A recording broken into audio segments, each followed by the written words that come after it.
আপনি আগে কখনো ডিএসএলআর ক্যামেরা চালাননি, আপনার অনেক দিনের ইচ্ছা যে একটি ডিএসএলআর ক্যামেরা কিনবেন, বাট ডিএসএলআর ক্যামেরা কেনার আগে আপনাকে বেসিক কিছু জিনিস জানতে হবে।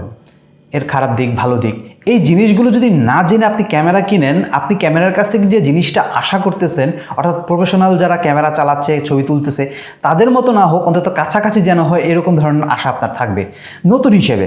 বাট আপনার ওই বেসিক জিনিসগুলো না জানার কারণে, তারা কিভাবে ক্যামেরাটা মেনটেন করতেছে ওই জিনিসটা না বোঝার কারণে আপনি কি করবেন, আপনি লাখ টাকা দিয়ে ক্যামেরা কিনলেও সেই ক্যামেরার উপরে দোষ দিবেন যে ক্যামেরাটা বুঝি ভালো না। আজকে এই ভিডিওর মাধ্যমে আপনাদের সাথে সেই জিনিসটাই শেয়ার করব যে ক্যামেরা কেনার আগে আপনি একদমই নতুন, যে বেসিক কিছু জিনিস, ভালো দিক খারাপ দিক, এগুলো জেনে আপনি ক্যামেরা কিনবেন, যে আপনি যে কাজের জন্য ক্যামেরাটা কিনতেছেন এই কাজে আপনাকে ওই ক্যামেরাটা সাপোর্ট করবে কিনা। তাই অনুরোধ হলো, যদি বিষয়টা সম্বন্ধে না জেনে থাকেন কিংবা জানার কোনো আগ্রহ হয়, তাহলে অবশ্যই আজকের ভিডিওটা কন্টিনিউ করুন। শুরুতেই বলে রাখি, আজকের ভিডিওটা কিন্তু একদম নতুনদের, পুরাতন যারা আছেন কিংবা যারা ডিএসএলআর ক্যামেরা কিনে ফেলেছেন তাদের জন্য না। আপনারা চাইলে কন্টিনিউ করতে পারেন, আর যদি ভালো না লাগে তাহলে স্কিপ করেন। আর নতুন যারা আছেন, যারা এখনো পর্যন্ত ডিএসএলআর ক্যামেরা কিনেননি, ভিডিওটা কন্টিনিউ করুন। আর ভিডিও শুরু করার আগে আপনাদের কাছে অবশ্যই অনুরোধ রইল, ভিডিওটা যদি ভালো লাগে লাইক দিবেন, আর চ্যানেলে নতুন হলে কিংবা আজকের ভিডিওতে প্রথম হলে হিট দ্য সাবস্ক্রাইব বাটন, আর সাবস্ক্রাইব করার পর অবশ্যই বেল আইকনে ক্লিক করে দেবেন। Hey guys, what's up, welcome back to another new video. You are watching creative camera YouTube channel. I am your host and photographer or admin, creative camera production house. Viewers, video শুরুতেই বলেছি যে আপনি আগে কখনো camera চালাননি, অর্থাৎ DSLR camera সম্বন্ধে আপনার টুকটাক কিছু ধারণা আছে, যে কিভাবে শাটার টিপতে হয়, কিভাবে ছবি তুলতে হয়, এতটুকুই আপনার।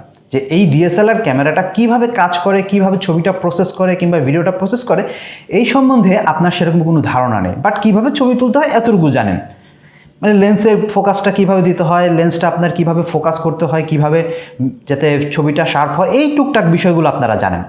তো সেই হিসাব করে আপনি মনে করতেছেন যে আপনি একটা ডিএসএলআর ক্যামেরা কিনবেন আর দুর্দান্ত, খুব দারুণ দারুণ ছবি তুলবেন, ভিডিও করবেন। কিন্তু ক্যামেরার বেসিক জিনিসগুলো যদি আপনি না জানেন, তাহলে কেনার আগেই আপনাকে এই বিষয়গুলো জেনে নিতে হবে। ধারাবাহিকভাবে আপনাদের সাথে অনেক ভিডিও শেয়ার করেছি, সেই ভিডিওগুলো দেখলেও আপনারা কিছুটা হলে নলেজ নিতে পারবেন। তো আজকে আপনাদের সাথে বিস্তারিত আলোচনা করব।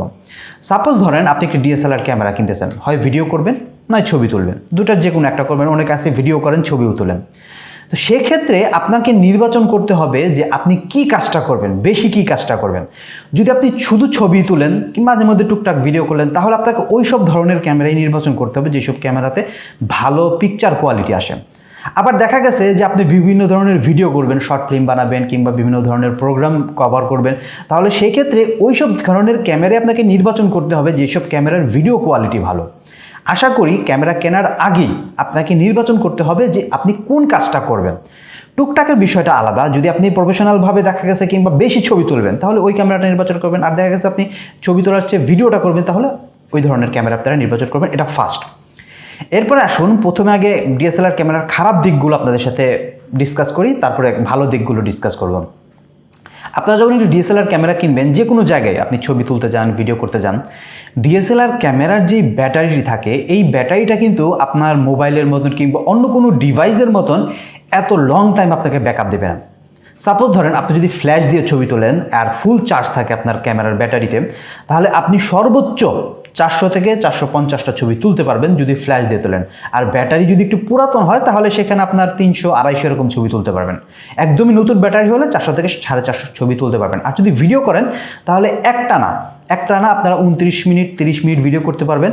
এরপরে ভিডিওটা কেটে যাবে, আবার নতুন করে শুরু হবে। অর্থাৎ আপনি একটি ফুল চার্জ নতুন ব্যাটারি হলে আপনি সর্বোচ্চ 45 মিনিট থেকে 1 ঘন্টা পর্যন্ত ভিডিও করতে পারবেন। টানা হবে না, ভেঙে ভেঙেই হবে। যেমন আপনার 29 মিনিট 30 মিনিট হওয়ার পরে ওটা অটোমেটিক্যালি কেটে যাবে। অথচ অন্যান্য যে ডিভাইসগুলো আছে, যেমন মোবাইল বলেন, অ্যাকশন ক্যামেরা বলেন, অন্যান্য আরও যেসব ক্যামেরাগুলো আছে, হ্যান্ডিক্যাম বলেন, এইসব ক্যামেরাগুলোর ব্যাটারি কিন্তু অনেক লং টাইম আপনাকে একটা সাপোর্ট দেবে। তো এই জিনিসটা আপনাকে মাথায় রাখতে হবে। সেই জিনিসটা মাথায় রেখেই আপনাকে কিন্তু ক্যামেরা নির্বাচন করতে হবে যে আপনি ডিএসএলআর ক্যামেরা দিয়ে সেইভাবে ব্যাকআপ নিতে পারবেন কিনা। আর অবশ্যই যখন আপনি ডিএসএলআর ক্যামেরা কিনবেন, সাথে অবশ্যই 2টা কিংবা 3টা ব্যাটারি কিনে রাখবেন। আপনি যে কোনো ধরনের কাজই করুন না কেন, শখে করুন কিংবা প্রফেশনালভাবেই করুন, আপনি অবশ্যই 2 থেকে 3টা ব্যাটারি এক্সট্রা কিনে রাখবেন। তো এটা গেল ক্যামেরার একটা খারাপ দিক। আরেকটি দিক হচ্ছে যে আপনি এক লেন্স দিয়ে বিভিন্ন ধরনের ছবি কিন্তু তুলতে পারবেন না। অনেকেই আছেন বিভিন্ন ধরনের ওয়াইল্ড লাইফ ফটোগ্রাফি করেন, বিভিন্ন ন্যাচারালের ছবি তুলেন, তাদের কিন্তু টেলিফটো লেন্স লাগে। আবার দেখবেন কিছু কিছু ফটোগ্রাফার আছে কিংবা ক্যামেরা চালানো শুরু করেছেন, তারা কি করেন যে ঘরে বিভিন্ন ধরনের ফটো তোলেন কিংবা ভিডিও করেন, তাদের ক্ষেত্রে কিন্তু আপনার যেই শর্ট যে লেন্সগুলো অর্থাৎ ছোট যে লেন্সগুলো মানে অল্প জুম হয় এইসব লেন্সগুলো কিন্তু কাজে দেবে। সাপোজ ধরেন আপনি আপনার রুমের মধ্যে ছবি তুলতেছেন, সেক্ষেত্রে কিন্তু আপনি 55, 250 কিংবা 70, 300 যে লেন্সগুলো আছে এই লেন্সগুলো কিন্তু আপনার কাজে দেবে না। এক্ষেত্রে আপনাকে অবশ্যই 18 কিংবা 18-র কমে যে মিলিমিটার যে লেন্সগুলো আছে এই লেন্সগুলো আপনাকে কাজে দেবে। তো এই ক্ষেত্রে অবশ্যই আপনাকে একটা বেনিফিট মানে একদিকে আপনি পাচ্ছেন, আরেকদিকে কিন্তু আপনার একটা মানে হ্যাসেল পোহাতে হবে। সাপোজ ধরুন আপনি পোর্ট্রেট ছবি তুলতেছেন, পোর্ট্রেট ছবি তোলার ক্ষেত্রে কিন্তু আপনাকে প্রাইম লেন্স ব্যবহার করতে হবে। আর প্রাইম লেন্স ব্যবহার করলে আপনি কিন্তু ওয়াইড অ্যাঙ্গেলের যে ছবিগুলো সেগুলো তুলতে পারবেন না। আবার অনেক সময় দেখা যায় যে কিছু কিছু ন্যাচারালের ছবি তুলতে গেলে কিংবা কিছু গ্রুপ ফটো তুলতে গেলে সেগুলো কিন্তু দেখা গেছে আপনি এক জায়গায় ফোকাস করতেছেন, আপনার পুরো ফ্রেমটা ঘোলা হয়ে যাচ্ছে। তো সেই ক্ষেত্রে কিন্তু আপনার ওয়াইড যেই ফ্রেমটা থাকে সেই ফ্রেমের কিন্তু লেন্সগুলো আপনাকে নির্বাচন করতে হবে। তো সেই ক্ষেত্রে আপনাকে সবগুলো সাবজেক্ট পুরো ফ্রেমের সাবজেক্টগুলো কিন্তু ক্লিয়ার হতে হয়। তো এই ক্ষেত্রে কিন্তু আপনাকে একটু হ্যাসেল পোহাতে হবে। তো আশা করি আপনার এই সমস্যাটাও আপনারা বুঝতে পেরেছেন। এরপর আসতেছে ডিএসএলআর ক্যামেরা কিংবা মিররলেস ক্যামেরা, এটা ক্যারিংয়ের ব্যাপারে। এটা কিন্তু ক্যামেরাটা কিন্তু ভারী হয়। ডিএসএলআর ক্যামেরা বলেন কিংবা মিররলেস ক্যামেরা বলেন এগুলো কিন্তু ওজনদার হয় এবং তার সাথে যদি আবার লেন্স লাগানো হয় তাহলে কিন্তু আরও ওজন হয়। তো সেই ক্ষেত্রে কিন্তু আপনাকে যখন ক্যারি করবেন, আপনি ক্যামেরাটা এক জায়গা থেকে আরেক জায়গায় নিয়ে যাবেন, সেই ক্ষেত্রে কিন্তু আপনাকে অবশ্যই একটু ভালো পরিমাণের ব্যাগ কিংবা ক্যামেরা ক্যারিং করার বিভিন্ন ধরনের যেই জিনিসগুলো আছে সেগুলো ব্যবহার করতে হয় এবং ক্যামেরার সাথে আরও কিছু আনুষঙ্গিক যে জিনিস আছে সেগুলো কিন্তু আপনাকে ক্যারি করতে হয়। তো এক্ষেত্রে কিন্তু আপনার একটা বলা যায় যে ঝক্কি ঝামেলা পোহাতে হয়। এরপরে আসুন যে ক্যামেরার ফ্ল্যাশ লাইট। অনেক সময় দেখবেন যে আমরা কিন্তু লো লাইটে ক্যামেরা কিংবা লো লাইটে ছবি তুলি কিংবা ভিডিও করি। সেক্ষেত্রে আপনি অন্যান্য গ্যাজেট যেমন অ্যাকশন ক্যামেরা বলেন, মোবাইল বলেন কিংবা হ্যান্ডিক্যাম বলেন, এইসব ক্যামেরা দিয়ে কিন্তু আপনি লো লাইটে ভালো পরিমাণে ছবি তুলতে পারবেন। বাট ডিএসএলআর ক্যামেরাতে কিন্তু আপনি এরকম ধরনের ছবি কিংবা ভিডিও করতে পারবেন না। সেক্ষেত্রে অবশ্যই আপনাকে ফ্ল্যাশ লাইট ব্যবহার করতে হবে। আপনি যদি এক্সট্রা ফ্ল্যাশ লাইট ব্যবহার করেন তাহলে সেক্ষেত্রে আপনাকে এক্সট্রা একটা বাজেট করতে হবে।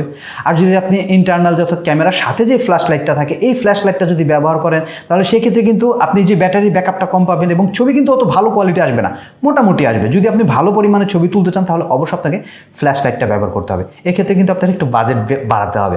তো বুঝতে পারতেছেন যে আরেকটি সমস্যা আপনাদের সাথে ক্লিয়ার করলাম। এরপর আসেন যে ক্যামেরা যত্ন। আপনি কি মোবাইল ব্যবহার করতেছেন কিংবা অন্যান্য যে গ্যাজেটগুলো ব্যবহার করতেছেন, এই গ্যাজেটগুলো কিন্তু ডিএসএলআর ক্যামেরা কিংবা মিররলেস ক্যামেরা অর্থাৎ ক্যামেরা যেসব আনুষঙ্গিক যে বিষয়গুলো আছে ক্যামেরার সাথে এর মতন এত যত্ন করতে হয় না। আমরা যে ডিএসএলআর ক্যামেরাগুলো ব্যবহার করি এগুলো কিন্তু প্রচণ্ড পরিমাণে যত্নে রাখতে হয়। অর্থাৎ সাপোজ দেখা গেছে যে আপনি ক্যামেরা ব্যবহার করতেছেন, হঠাৎ করে আপনার হাত থেকে ক্যামেরাটা পড়ে যেতে পারে। তো সেই ক্ষেত্রে কিন্তু এই ক্যামেরার ভিতরে বিভিন্ন ধরনের এলিমেন্টস থাকে কিংবা বিভিন্ন ধরনের পার্টস থাকে। যে কোনো কারণবশতই হোক আপনার হাত থেকে যদি ক্যামেরাটা পড়ে যায় কিংবা যে কোনোভাবে হোক উপর থেকে নিচে ক্যামেরাটা পড়ে গেছে, শক্ত জায়গায় ক্যামেরাটা পড়ে গেছে, সেক্ষেত্রে কিন্তু আপনার ক্যামেরাটা ড্যামেজ হওয়ার সম্ভাবনা থাকবে 100%। তো এই জিনিসটাও আপনাকে মাথায় রাখতে হবে যে আপনি যখন ক্যামেরাটা কিনতেছেন সেটার প্রপার যত্ন আপনি করতে পারতেছেন কিনা কিংবা করতে পারবেন কিনা। অনেকেই আছে, আমি এরকম অনেককে দেখেছি যে ক্যামেরা মানে কিনছেন, কেনার পরে যতদিন পর্যন্ত ক্যামেরা চালিয়েছেন কোনোদিন তারা এই ক্যামেরাটা মানে পরিষ্কার তো দূরে থাক কোনো যত্নই করেনি, ছবি তুলছেন, ভিডিও করছেন আর ক্যামেরা ভরে রাখছেন। এমন আগে দেখা গেছে যে ব্যাটারি ভিতর থেকে খোলেনি নেই, ব্যাটারি যখন চার্জ শেষ হয়েছে তখন খুলছেন। তো এই কাজগুলো করে চলবে না। আপনি যখন ডিএসএলআর ক্যামেরা কিনবেন আপনাকে অবশ্যই এই জিনিসটা মাথায় রাখতে হবে যে ক্যামেরার যত্ন যেন 100% হতে হয়। কারণ একটু অযত্নের কারণে আপনার এত দামের ক্যামেরা এত টাকাগুলো কিন্তু নষ্ট হয়ে যেতে পারে। তাই এই জিনিসটা অবশ্যই মাথায় রাখবেন। আর এটা কিন্তু অনেকটা বলা যায় একটা সমস্যায়, কারণ দেখা গেছে সপ্তাহে একদিন কিংবা আপনার মাসে 2 দিন যদি আমরা একটা ক্যামেরা পরিষ্কার করতে যাই তাহলে কিন্তু আমাদের অনেক সময় মনে থাকে না, বিভিন্ন ব্যস্ততা থাকে, এই ব্যস্ততা থেকে কিন্তু সময় বের করতে হয়। তো এটাও কিন্তু একটা সমস্যার মধ্যেই পড়ে, সেটা ক্যামেরা বলেন লেন্সের বলেন। আর ক্যামেরা লেন্স এই জিনিসটা যদি আপনি বারবার খোলেন লাগান তাহলে কি হয়, ক্যামেরার যে মাউন্ট আছে অর্থাৎ লেন্স মাউন্টটা কিংবা লেন্সের যেই মাউন্টটা ওইটা কিন্তু আপনার অনেক সময় লুজ হয়ে যায়, অনেক সময় দেখা যায় কেটে যায়। দেখা গেছে আপনি ডান দিকে ঘোরাতে হয় সেটা আপনি বাম দিকে ঘুরিয়ে দিয়েছেন, অনেক সময় যেই মানে আপনার ক্যামেরার লেন্সের মাউন্টের যে কটটা থাকে সেই কটটা নষ্ট হয়ে যেতে পারে, যেই আপনার লকটা থাকে সেই লকটা নষ্ট হয়ে যেতে পারে। তো এই জন্য খুব যত্ন করে খুব সাবধানে এই ক্যামেরাগুলো ব্যবহার করতে হয়। এছাড়া আপনি ক্যামেরাতে যদি প্রোটেকশন না দেন অর্থাৎ ক্যামেরার লেন্স হুড না লাগান কিংবা লেন্স প্রোটেক্টর না লাগান, স্ক্রিন প্রোটেক্টর না লাগান, ক্যামেরা প্রোটেক্টর না লাগান, তাহলে কি হবে, অনেক সময় দেখা যায় যে অল্প কোনো কারণেই স্ক্র্যাচ পরে আস্তে আস্তে ওই স্ক্র্যাচ থেকে আপনার ক্যামেরাটা নষ্ট হয়ে যেতে পারে, আপনার লেন্সটা ড্যামেজ হয়ে যেতে পারে। আর ফাঙ্গাসের কথা তো বললাম, এই যে ফাঙ্গাসও পড়ে যেতে পারে। তো এই যে বিষয়গুলো আপনাদের সাথে শেয়ার করলাম এগুলো হচ্ছে বেসিক, এই সমস্যাগুলো আপনাকে অবশ্যই পোহাতে হবে। আপনি যে কোনো ধরনের ডিএসএলআর ক্যামেরা কিংবা মিররলেস ক্যামেরা ব্যবহার করুন না কেন, আপনাকে অবশ্যই সমস্যাগুলো মাথায় রেখে এবং আপনি যে কাজের জন্য ক্যামেরাটা কিনতেছেন সেই কাজটা দিয়ে আপনি ক্যামেরাটা দিয়ে কাজ করতে পারবেন কিনা এইটা নির্বাচন করে তারপর আপনাকে ক্যামেরা কিনতে হবে। আপনি ক্যামেরা কিনবেন আর মানে প্রফেশনালদের মতন ধুমধাম ছবি তুলবেন, দারুণ দারুণ ছবি তুলবেন, সবাই খুব বাহ বাহ বলবে, এরকম কিন্তু না। একটা ক্যামেরাম্যান কিংবা একটা প্রফেশনাল যখন ছবি তোলা হয়, ভিডিও করা হয়, ওইটার পেছনে কিন্তু অনেক গল্প থাকে, অনেক কষ্ট থাকে, পরিশ্রম থাকে, ঠিক আছে? এই জিনিসগুলো বিবেচনা করেই আপনাকে ক্যামেরা কিনতে হবে। সমস্যার কথা তো অনেক বললাম, এখন আসুন যে উপকারগুলো।